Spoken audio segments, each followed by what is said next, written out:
Hello friends, आप सभी का एक बार फिर से एमडी पब्लिक स्कूल क्लास के यूट्यूब चैनल में फिर से एक बार हार्दिक अभिनंदन है। जैसे कि आप सभी विद्यार्थियों को पता है कि plus two class public administration का चैप्टर लोक निगम चला हुआ है। लोक निगम में कल हमने पढ़ा कि लोक निगम का कब जरूरत पड़ी, कब महसूस किया गया और लोक निगम का क्या अर्थ है। Class plus two history sorry public act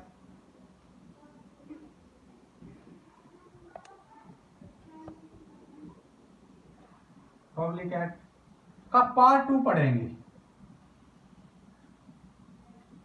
part 2 में आज हम पढ़ेंगे कि उसके निगमों के विकास के क्या क्या कारण थे। उससे पहले मैं बता दें कि कल हमने जो पढ़ा था इसकी संक्षेप में पढ़ा था कि लोक निगम है क्या, लेकिन उसके बाद एक बात आई कि लोक निगम के बहुत सारे विद्वान अलग अलग परिभाषा देते हैं और जो परिभाषा देते हैं वो अपने अपने शब्दों में अलग अलग होती है। लोक प्रशासन, जैसे कि बहुत सारे विद्वान हुए हैं, professor Pfiffner, Marshall Dimock, Harold Seidman, Ernest Davies और हर्बर्ट मॉरिसन, ये बहुत सारे प्रोफेसर हुए हैं, उन्होंने अपने विद्वान दिए।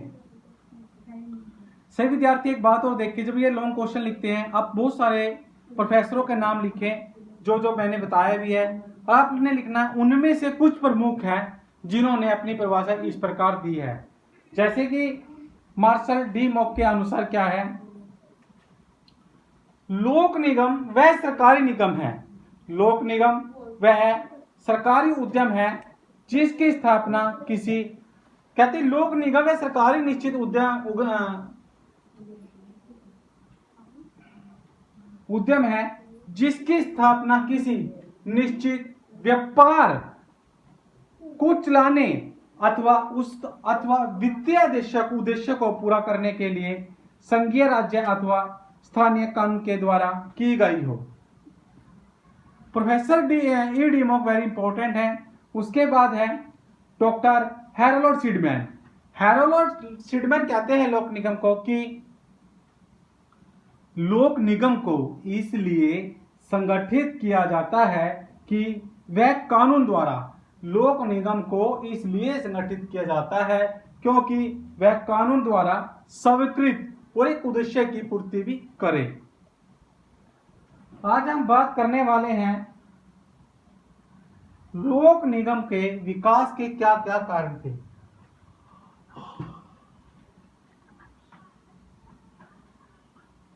सबसे पहला पॉइंट है, इसके अंदर 4 पॉइंट्स आप डिस्कस कर पाएंगे बेटा। सबसे पहला पॉइंट है इसका, राज्य के कल्याणकारी कार्यों में वृद्धि। भी राज्य के कल्याणकारी जो कार्य है उसके अंदर वृद्धि कैसे होगी, राज्य के कल्याणकारी कार्यों में वृद्धि। आधुनिक राज्य कल्याणकारी राज्य है। सबसे पहली लाइन क्या पढ़ी हमने कि उसके राज्यों में वृद्धि करना क्या है आधुनिक राज्य कल्याणकारी राज्य है। यह राज्य सभी व्यक्तियों के, अर्थात यह राज्य कौन सा, लोक निगम, क्या देखता है कि यह राज्य सभी व्यक्तियों के कल्याण की देखभाल करता है, अर्थात सभी व्यक्तियों की भलाई की तरफ ध्यान रखता है। और क्या करता है कि जीवन के सामाजिक, राजनीतिक एवं आर्थिक सभी पहलुओं पर कार्य करता है। और वो क्या करता है कि जीवन के अंदर कोई सामाजिक कार्य है, कोई राजनीतिक कार्य है, या कोई आर्थिक अर्थात इकोनॉमिक कंडीशन डाउन है, पॉलिटिकल या सोशलिज्म, तो सभी की सभी पहलुओं पर भी कार्य करता है। राज्य के कल्याणकारी कार्यों में वृद्धि इसीलिए होगी क्योंकि अगर वो सभी की तरफ ध्यान देगा और उनके प्रॉब्लमों को समझेंगे, इसके फलस्वरूप राज्य के कल्याणकारी कार्यों में वृद्धि हुई। कार्यों में वृद्धि तो होना ही था। क्यों? अगर आज के उदाहरण के लिए आप समाज में रहते हैं और आप एक समाज में कार्य कर रहे हैं, आप सभी लोगों की सहायता करते हैं, तो उनकी नजरें उठ जाएंगे और इससे क्या होगा, समाज भी दिन प्रतिदिन वृद्धि करेगा। इसके फलस्वरूप राज्य के कल्याणकारी कार्यों में वृद्धि हुई। ये सभी कार्य ये सभी कार्य थे केवल डिपार्टमेंट विभागों के द्वारा संपन्न नहीं किए गए। जो ये सभी कार्य है बेटा विभागों के द्वारा संपन्न नहीं किया जा सकते, इसके लिए बहुत सारी नई नई प्रशासकीय संस्थाओं के गठन की आवश्यकता है। उन्होंने क्या किया कि जो भी कोई कार्य है कि अकेला विभाग इसको पूरा नहीं कर सकता, इसके लिए उसने नई योजनाएं प्रशासकीय संस्थान और घटनाओं की आवश्यकता को भी महसूस किया। अतः बाद में बात आई कि कुछ विशेष उद्देश्य की पूर्ति के लिए अर्थात कुछ ऐसे उद्देश्य हैं कि पूर्ति के लिए लोक निगमों की भी स्थापना की गई।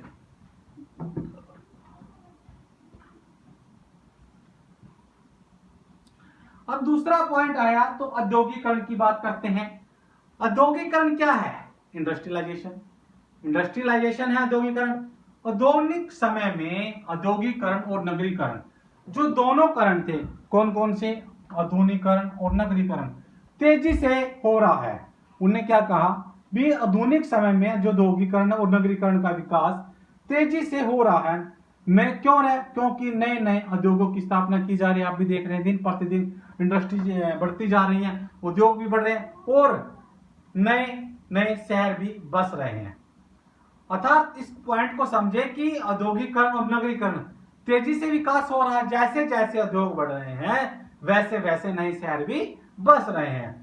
अतः उद्योगों व व्यापारों के मामले को, जो उद्योग है और व्यापार है उनके मामलों को नियमित रूप से हल करना भी आवश्यक है। उद्योगों और व्यापारों के जो नियमित मामले हैं उनको भी हल करना बहुत आवश्यक है। लोगों को ठीक दामों पर, लोगों को क्या कम मिलती है? अगर कोई भी उद्योग धंधा करते हैं उनको हमें किसी वस्तु की, अच्छी वस्तु का ठीक मूल्य है, ठीक दामों पर अच्छी वस्तुएं प्रदान करना भी आवश्यक है। अगर हम कोई उद्योग व्यापार करते हैं बेटा, अगर हम कोई भी अच्छी वस्तु है उसका प्राइस मूल्य ठीक होगा तो तभी तो हमारे पास जो कस्टमर है, ग्राहक, वो भी जुड़ेंगे। उन्होंने क्या कहा कि लोगों को ठीक दामों पर अच्छी वस्तुएं प्रदान करना भी अति आवश्यक है। इन व्यापारिक तथा औद्योगिक गतिविधियों के लिए, जो ये व्यापारिक और औद्योगिक गतिविधियों के लिए लोक निगम का भी होना आवश्यक है। औद्योगिक विकास निगम इसका एक उदाहरण है। जो इंडस्ट्रियलाइजेशन डेवलपमेंट है इसका एक मुख्य उदाहरण है।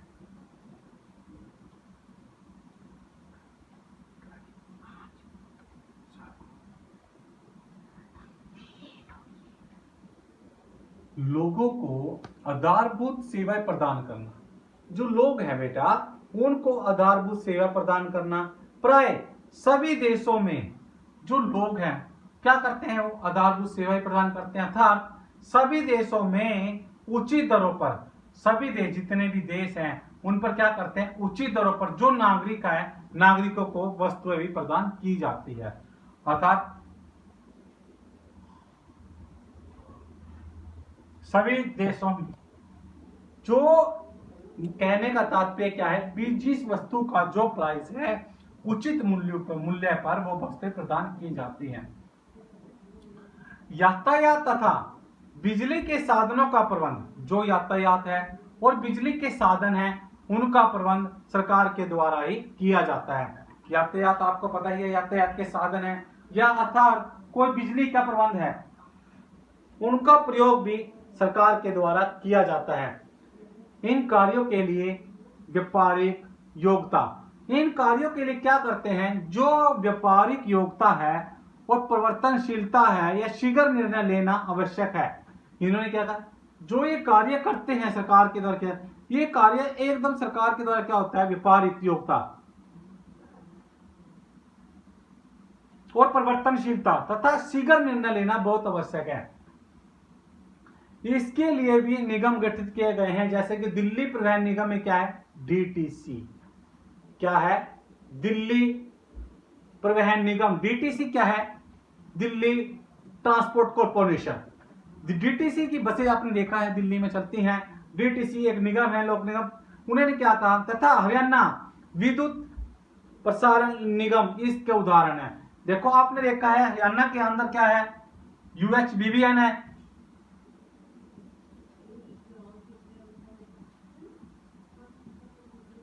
यह भी इसका एक उदाहरण है। हरियाणा में क्या है, हरियाणा विद्युत बिजली निगम वितरण है, तो यह भी इसके उदाहरण के रूप में दिया गया है। राष्ट्रीयकरण, यदि व्यापारिक संस्थान जनहित की पूर्ति नहीं कर रहा होता, यदि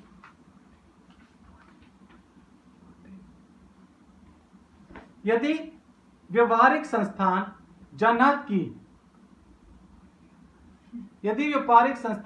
जनहित की पूर्ति नहीं कर पा रहा होता, तो सरकार उसे क्या करती है, तो सरकार उसे अपने हाथों में ले लेती है। कहने का तात्पर्य, यदि जनहित का मतलब क्या होता है, जनता की भलाई की पूर्ति नहीं कर रहा कोई भी व्यापारिक संस्थान भी, तो वो क्या करता है, सरकार उसे अपने हाथों में ले लेती है। जब वो अपने हाथों में ले लेगी तो वो क्या कहलाएगी बेटा, राष्ट्रीयकरण। राष्ट्रीयकरण समाजवाद की ओर एक कदम समझा जाता है। राष्ट्रीयकरण क्या है, ये समाजवाद की ओर एक कदम समझा जाता है। सामाजिक पद्धति पर आधारित समाज की स्थापना करना, कहते हैं सामाजिक पद्धति पर आधारित समाज की स्थापना करना भी इसका मुख्य उद्देश्य होता है। बीमा व्यापारिक संस्थानों का राष्ट्रीयकरण पंडित जवाहरलाल नेहरू ने किया। जितने भी व्यापारिक संगठन हैं या व्यापारिक संस्थान हैं या बीमा है, बीमा LIC है या व्यापारिक संगठन है, इस सब का नेतृत्व पंडित जवाहरलाल नेहरू ने किया तथा श्रीमती इंदिरा गांधी ने भी किया था। इन राष्ट्रीय संस्थानों के लिए लोक निगम में क्या है, सबसे पहले LIC की अवस्था पड़ती है, दूसरा क्या है, SBI। SBI से भी आप अच्छी तरह परिचित हो गए, LIC में भी जरूरत पड़ती है।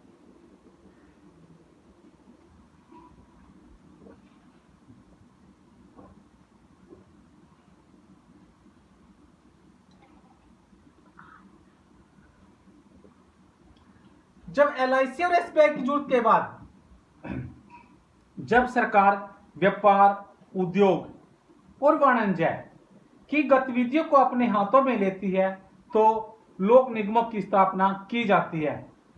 कब, जब सरकार ट्रेड, कॉमर्स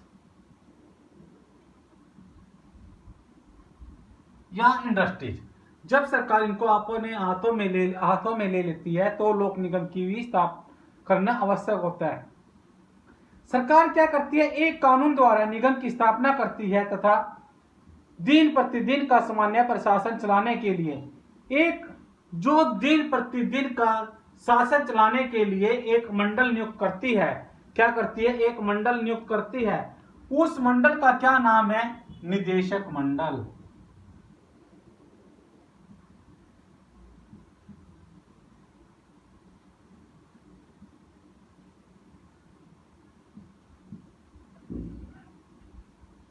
ये मंडल क्या करता है, कुछ कार्यों को में स्वायत्त है। निगम प्रणाली, भारत में जीवन बीमा व्यवसाय का राष्ट्रीयकरण करके भारतीय जीवन बीमा निगम LIC बनाया गया।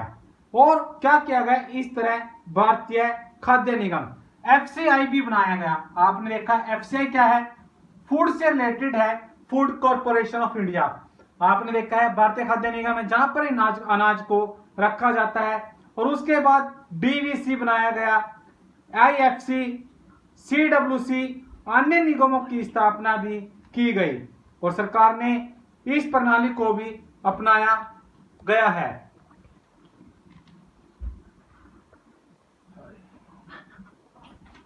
लोक निगम में जो राज्य के कल्याणकारी कार्यों में वृद्धि है बेटा, राज्य के आधुनिक राज्य कल्याणकारी राज्य है। सब हमें सबको पता है कि जो आधुनिक राज्य है वो क्या है, कल्याणकारी राज्य है। यह राज्य सभी व्यक्तियों के कल्याण की देखभाल करता है। अगर ये सभी व्यक्तियों के कल्याण की देखभाल नहीं करेगा तो ये प्रवृत्ति नहीं करेगा। इसलिए उसने कहा वो सभी की सामाजिक, राजनीतिक और आर्थिक सभी पहलुओं पर कार्य करता है। इसके फलस्वरूप ही राज्य कल्याण के कार्यों में वृद्धि होती है। ये सभी कार्य केवल विभाग के द्वारा संपन्न नहीं किए जाते बेटा, बल्कि कुछ नई प्रशासकीय संस्थाओं के गठन की भी आवश्यकता महसूस की गई है और कुछ विशेष उद्देश्य और उनकी पूर्ति की लोक निगम की भी स्थापना की गई है। जब औद्योगिकरण की बात करते हैं बेटा, इंडस्ट्रियलाइजेशन, औद्योगिकरण का संबंध नगरीकरण से है। जैसे जैसे उद्योग धंधे स्थापना होगी, आपको पता है, तो वैसे वैसे भी नए नगरों का विकास होगा, अर्थात नए शहर बस रहे हैं। उद्योग और व्यापार के मामलों को नियमित रूप से हल करना आवश्यक है, क्योंकि लोग क्या करते हैं, अगर हम कोई भी वस्तु अच्छी से अच्छी देते हैं और ठीक दाम पर देते हैं, अर्थात उस वस्तु का मूल्य बिल्कुल सही है, तो व्यापार तथा उद्योग दोनों ही गतिविधियां के लिए लोक निगमों का होना आवश्यक है। औद्योगिक विकास निगम का भी एक उदाहरण है।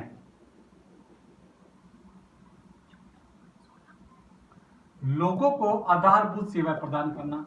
प्राय सभी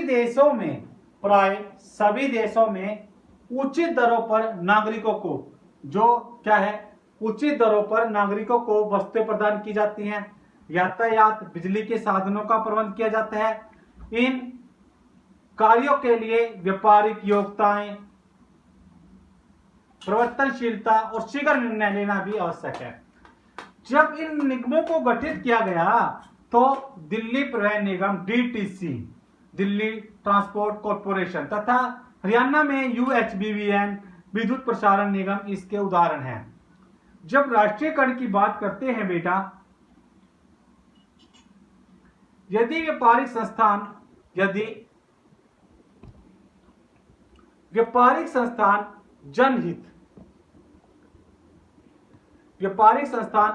जनहित की पूर्ति नहीं कर रहा, यदि कोई भी व्यापारिक संस्थान जनहित की पूर्ति नहीं करता तो सरकार उसे अपने हाथों में ले लेती है। अर्थात कोई व्यापार है और जनता की भलाई के लिए कार्य नहीं करता तो सरकार उसे अपने हाथों में ले लेती है। और यही क्या है, राष्ट्रीयकरण। राष्ट्रीयकरण समाजवाद की ओर एक कदम भी समझा जाता है। और जो भी ये निगम बनाए गए हैं, जैसे LIC और SBI, ये दोनों के दोनों निगम बहुत इंपॉर्टेंट हैं। वैसे जैसे व्यापार करना, कॉमर्शियल ट्रेड, औद्योगिकरण, इन सब के लिए भी लोक निगम की स्थापना करना बहुत आवश्यक है। और जो इनकी स्थापना करते हैं उसके लिए एक मंडल नियुक्त किया जाता है, उस मंडल का नाम है निदेशक मंडल। अब आपने सुना होगा कि बहुत सारे डिपार्टमेंट है, FCI है, फूड कॉरपोरेशन इंडिया, DVC। इसी कारण आपने आज ये लोक निगम को विकास के कारण के बारे में पढ़ा। Thank you, have a good day. और सभी विद्यार्थी ध्यान दें कि ये चैप्टर लोक निगम पब्लिक कॉरपोरेशन का पार्ट 2 आज डिस्कस किया है। सभी विद्यार्थी ध्यान से पढ़ें और अच्छे से नोट्स भी बनाएं। और किसी विद्यार्थी का जो पार्ट 1 रह जाता है तो आप डिस्क्रिप्शन बॉक्स में जाकर उसके ऊपर क्लिक करके आप देखिए। और हमारे YouTube channel MDN public school class के लाइक भी करें, सब्सक्राइब भी करें। Stay home, stay safe. Thank you, have a good day.